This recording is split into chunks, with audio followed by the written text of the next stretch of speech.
welcome to our Rolled Alloys webinar, Specialty Metals for Space Exploration. Today, we're going to give you a little bit of company overview. We'll go over some of our commonly utilized materials from austenitic stainless steels, pH stainless steels, heat-resistant alloys, as well as super alloys. And we'll give a little melt practices overview as well. Rolled Alloys is a global supplier of specialty alloys that offers value-added services such as state-of-the-art material processing, a best-in-class e-commerce site, and metallurgical expertise. Some of our common alloys that we deal with are nickel, stainless steels, duplex specialty stainless steels, titanium alloys, and cobalt alloys. Forms that we deal with on a regular basis are going to be plate, sheet, and flat form, bar, pipe and fittings, as well as weld consumables. Rolled Alloys offers an array of different processing options to provide customers with custom cut parts as well. Our processing capabilities include laser cutting, plasma cutting, water jet, abrasive saw cutting.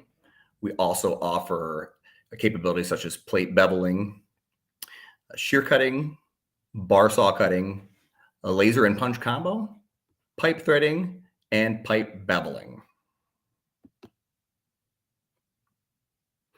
Our speaker today is going to be Mr. Nick Hicks. Nick is an applications engineer within the Metallurgical Services Department of Rolled Alloys. Nick holds a BS in mechanical engineering from the University of Toledo and is pursuing his MS in material sciences from Worcester Polytechnic Institute. Nick's day-to-day duties include answering technical inquiries, providing performance analysis services, and understanding the needs of developing market segments. Nick has been with Rolled Alloys since 2018 and currently serves as an emerging professional board member on ASM's Heat Treat Society, is Rolled Alloys designated ASTM AO1 voting member, and is Rolled Alloys designated representative for the Materials Technology Institute. Without further ado, I am going to go ahead and give you over to Mr. Nick Hicks. Thanks, Nick. Before getting over into the presentation for today, I just want to briefly cover our metallurgical services. Where we differ from other distributors is that we have a metallurgical services department, which we are dedicated to serving our customers, whether it be by providing knowledge or laboratory services. And all of the services that our metallurgical lab offers are value added. So they're free to all of our customers. Services that we commonly have are things like technical assistance, lab services, lunch and learns, and a sample program.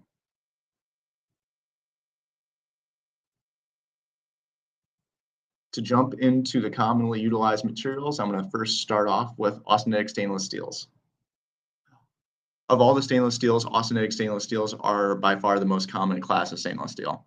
And of the austenitic stainless steels, the most common group is the 300 series stainlesses.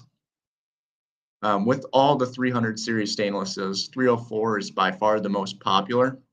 And with your 300 series stainless steels, they're all basically derivations off of 304, which has a base composition of about 18 chromium and 8% nickel. So all your nickel or all your 300 series stainless steels are just going to be modifications of 304. You cannot thermally harden these materials. The only way that you can harden or increase their mechanicals is through cold work. And here on the top right is an image that shows what cold working is. You're taking a oversized material and you are basically forming it and imparting stress to make it into a smaller cross section in which you're elongating the grains. In doing that, you are actually increasing the mechanicals of the material. So why austenitic stainless steels are heavily utilized is because they're extremely good at cryogenic temperatures, so they have high impact toughness. So unlike carbon steels and ferritic stainlesses, austenitic stainless steels, they don't undergo a ductile to brittle transition, which is basically um, you get to a temperature and the material will become fairly brittle. And that's usually at a low temperature, like you're seeing with this curve on the bottom right-hand side. Um, Rather, you're going through a steady transition from um, room temperature to lower temperatures. Other reasons why you would use austenitic stainless steels would be for high temperature properties. They're fairly good, and they're also really good in terms of corrosion resistance. Just to speak on some of the more commonly utilized 300 series stainless steels um, in terms of space exploration, 304 is heavily utilized. It's typically referred to as the original 18-8 stainless steel, and it has really good resistance to corrosion and usability up to about 1600 degrees Fahrenheit. 316 differs from 304 in that it has an addition of molybdenum, and that addition enhances the corrosion resistance of this grade over that of 304. And again, this grade is usable up to about 1600 degrees Fahrenheit. 321 and 347, they're very similar. They differ in their addition of one adds titanium and one adds niobium. Both of them are in the aim of adding some of these elements. You're trying to mitigate intergranular corrosion, so that's why you would add elements like this. So they're commonly utilized at temperatures between 1,000 and 1,600 degrees Fahrenheit.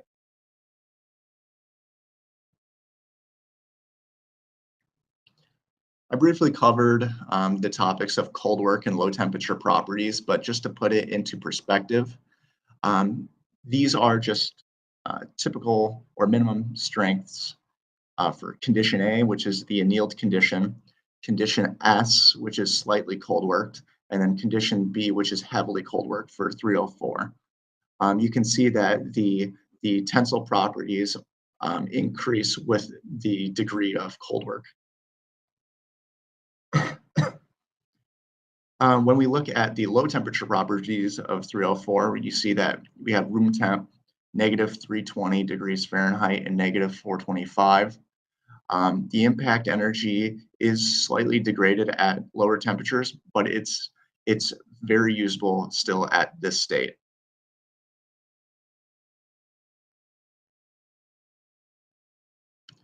So some of the common uses that you see austenitic stainless steels in are things like propellant tanks.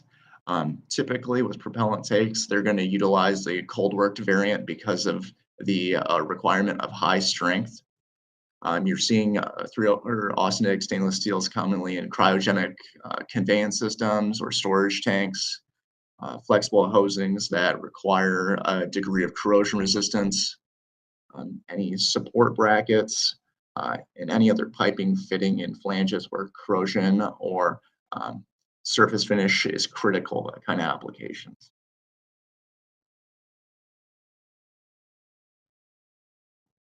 Next up is our pH stainless steels. Uh, So this is a class of stainless steel that can be hardened upon heat treatment. And pH is just a acronym for precipitation hardenable. So when you do heat treat these materials, you're enhancing the mechanicals by growing precipitates in the actual microstructures, as you can see in the bottom left-hand side image. And when you start growing or when you subject them, these materials to this kind of heat treatment, commonly referred to as precipitation hardening or aging. And when you age these materials, these precipitates, they play a massive role in the mechanical properties of that given material. So usually there's a peak mechanical property for a material when it comes to its age conditions. you can see that you age. So in the bottom right-hand side, you can see that when you age a pH grade, you get a peak hardness, and then it starts to decrease in that you're overaging the material. So there is a peak mechanical property range. And for these grades, material is commonly supplied in the solution and yield condition, and then it is subsequently sent out for heat treatment, because for most applications, a lot of people will be utilizing pH grades in a wealth of different precipitation hardened parameters, which we'll go over a little bit later. So when it comes to pH stainless steels, there's three commonly utilized grades, that being 17.4, 15.5, and 13.8. The first number is denounces the chromium content of that grade. And the second number is that of the nickel content. So 17.4 would have 17% chrome and 4% nickel. That's how you would read that. 17.4 and 15.5 are very similar in that they are both chromium nickel copper precipitation hardenable stainless steels. Both of them, they have an aging precipitate that contains copper. They're both very high strength, moderate corrosion resistance, and where they differ is that 15.5 offers a little bit better toughness than 17.4, and 15.5 is supplied in the remelted condition typically. And I'll get into that a little bit more later on what that actually means. Next up would be 13.8. So 13.8 differs from that of 17.4 and 15.5 in that it has an aluminum addition rather than a copper addition. And that aluminum is actually a constituent in the aging phase. So with 13.8, again, it's high strength like the other two, offers moderate corrosion resistance, and it is supplied in the vacuum melted and remelted condition.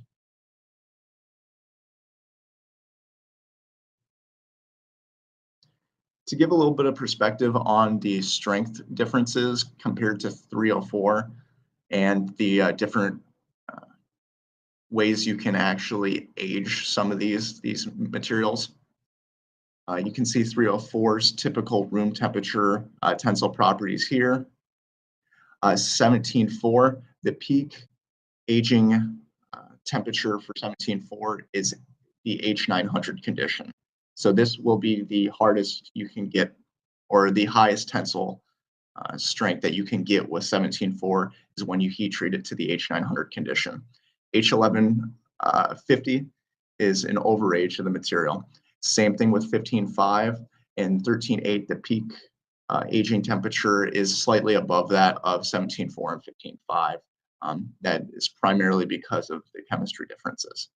But you can see that the tensile strength and the yield strength of 17.4 H900 is pretty high, and you see a little bit of a degradation in the properties, but greater ductility with the conditions that are overaged.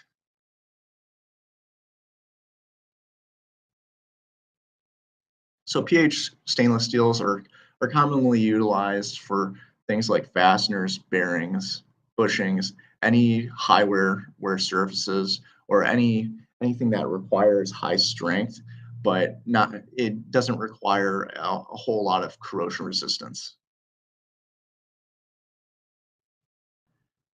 Next up is the heat-resistant alloys. This is a group of stainless steels and nickel alloys that are produced specifically for high-temperature service environments. In terms of enhancing an alloy's heat resistance, you can add elements such as carbon, nitrogen, and sub-out iron for nickel to increase the high-temperature strength of a grade. Additionally, you can add things like silicon and aluminum to form a suboxide. To step back a little bit, with stainless steels, they form a continuous chromium oxide surface or surface layer. That's because they contain at least 11 to 12% chromium, which allows for that. When you add silicon and aluminum, you create Uh, so when you add silicon and aluminum to an extent where there's a suboxide that can form, the suboxide will form below that of the chrome oxide and offer additional resistance in terms of a heat resisting atmosphere. And then you can also add things like rare earth metals. And what that does is it makes the chromium oxide and your suboxides more tightly adherent to the actual metal surface. And when you make them smaller, tightly adherent, it doesn't mean that it is worse. It actually means it's better in that it's more less likely, or it's less likely to spall off, um, and things like that. So here's just a little diagram of some alloys that are considered heat resistant alloys. Um, Here you're getting some overlap between your austenitic stainless steels, your 300 stainless steels. They're also some of them are also considered heat resistant alloys. Then you're also seeing nickel alloys on this chart as well. So heat resistant alloys is basically a very broad term. Um, so based on this diagram, you're seeing some temperatures on the right-hand side in respect to what alloy. Uh, these temperatures are the maximum usable limits. Anything above these temperatures, you're going to start experiencing problems. Anything below, you're pretty good as long as you're in air. Um, so that's that. So this is just uh, a depiction of what will happen if you stay below a limit and if you go above a limit. So if you stay below the maximum temperature limit of a grade, you're going to have acceptable corrosion. Anything above the maximum, you could experience some massive degradation of the material, and it will basically whittle down to nothing.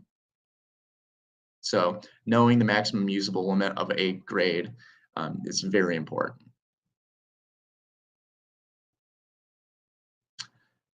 So the last thing I want to talk about in terms of the commonly utilized materials for space exploration is that of superalloys.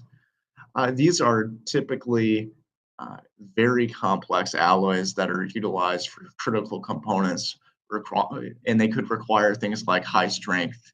Um, they could also be they could be used for their corrosion resistance, as they're typically better than that of stainless steels.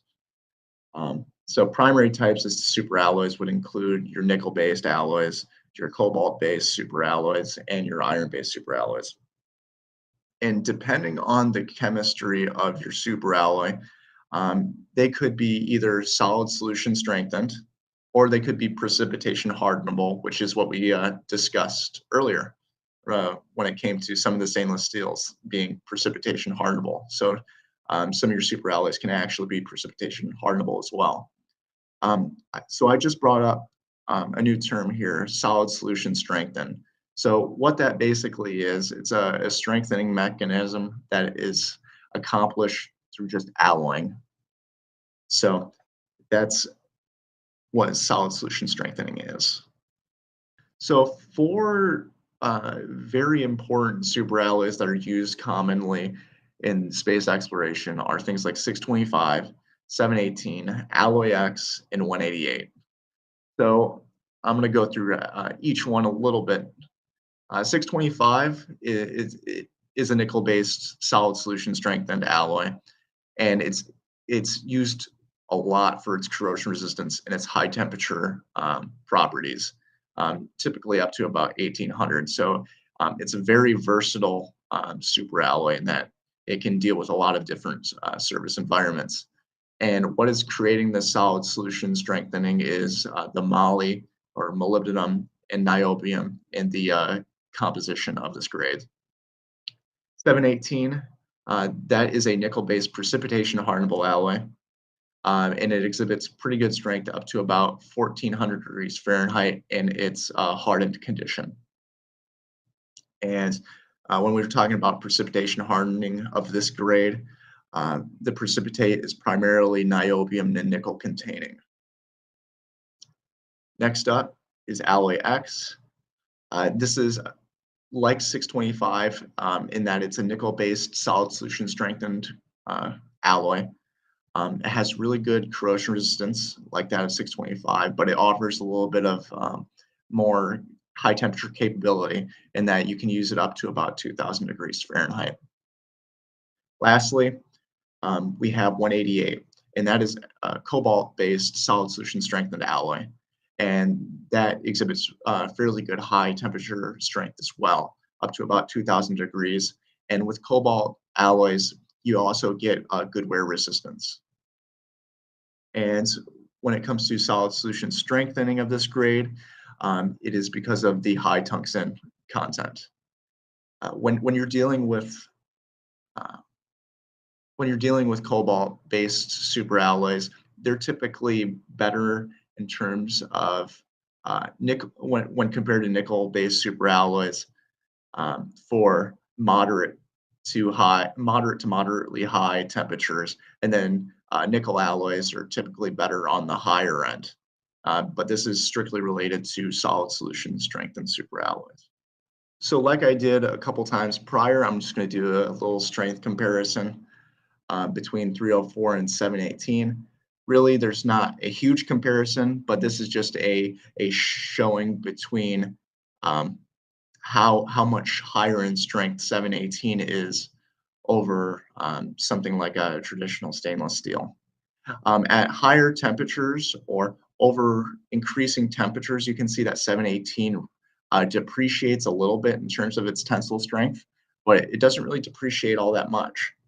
So that is one of the biggest benefits of 718 is it has extremely good strength up to a specific temperature threshold. And when you're dealing with high temperature strength, you have to also look into parameters such as creep rupture and creep, which we will not cover in this webinar.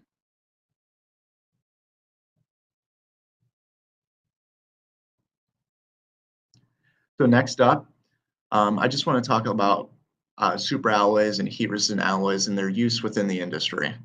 So primarily with superalloys, you're going to find them in things like engine internals, whether it be manifolds, turbo pump impellers, injectors, nozzles. They're heavily utilized in all the engine internals. Metallic heat shields. So heat-resistant alloys can be heavily utilized here. High-strength cryogenic equipment. So a lot of these nickel alloys are also austenitic, which means that they're not going to experience a ductile to brittle transition. So they're fairly good with cryogenic service environments, maybe that are a little bit more corrosive, where an austenitic stainless steel couldn't be used, or where high strength is necessary. The last thing I want to cover today is melt practices. And this is going to be a very low level overview, but this hopefully will get the point across on why this is a very important topic. All right, just to go through a little bit of melting itself, we have a primary melting process, we have refining, and then we have secondary melting or remelt processes. Not every material is going to be subjected to a remelt process. So depending on the grade or alloy, it will have different process routes. So typically, when it comes to remelting, this is going to be done for your more critical grades like your super alloys and some of your precipitation hardenable stainlesses like 15.5 and 13.8. So to start off, with your primary melting, you have an electric arc furnace or an EAF or vacuum induction melting or VIM. Vacuum induction melting is done at a much lower scale, and it utilizes much cleaner raw materials, and it's doing it in a vacuum. So it does not, it's much less prone to environmental contamination compared to electric arc furnaces. So with your vacuum induction melting, you can go straight to a secondary remelt process rather than going to a refinement process. With your electric arc furnace, you're charging hundreds of tons of scrap, and it's not necessarily the cleanest scrap. And also it's in air, so you have the potential for environmental contamination. But when you are melting an electric arc furnace, you have massive melts. So it is necessary to refine the melt through argon oxygen decarburization, or an AOD process, which basically you're trying to minimize the elements that you don't want in the melt by utilizing this process. Things like getting lower, or trying to make the carbon lower in a melt, trying to get rid of sulfur, and then any other elements that are not crucial for the material you're trying to refine out. Also, some of your alloy additions can actually be made in the AOD process. And then secondary remelts, you're taking an ingot, whether it be from your electric or from your primary melting process being your EAF or VIM, and then you are charging it and creating an electrical current, because there's current that runs through the electrode to the bottom, and you are basically remelting the material in a form where it is the inclusions are minimized, and the inclusions are more evenly dispersed in the melt. So the quality goes up when you subject a material to a remelt process. So I'm going to go into the single melt versus remelted material topic just briefly. But with single melt material, you're generally employing a single melt process on lower cost materials like 304. It really just doesn't make sense to remelt 304, because if you were to, it would exponentially increase the cost of the material. When you employ a remelt process on a higher cost material, yes, the price of the material goes up, but it's not to the extent or the percentage of what you would get for a lower cost material. And generally, single melts are done on less critical components.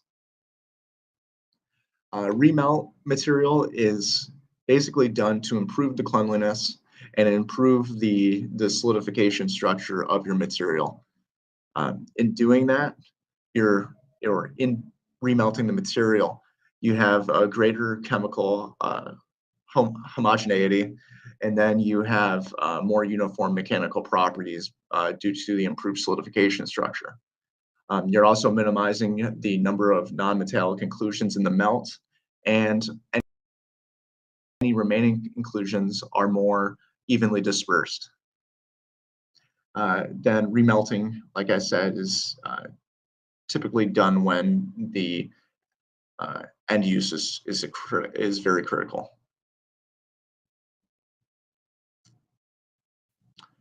So that then concludes this presentation. I'm going to give this back over to Nick. Thank you so much, Nick, for the concise overview. Albeit we tried to cover as much as possible, we realize that some of you may have questions or comments. And if so, please feel free to reach out to Mr. Hicks. He can be reached at nhicks@rolledalloys.com or 734-850-0172. Our metallurgical help desk can also be reached as well if you'd like.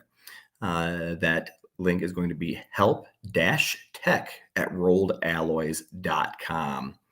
Again, I'd like to thank everyone for joining today. Everyone have a wonderful afternoon. Take care.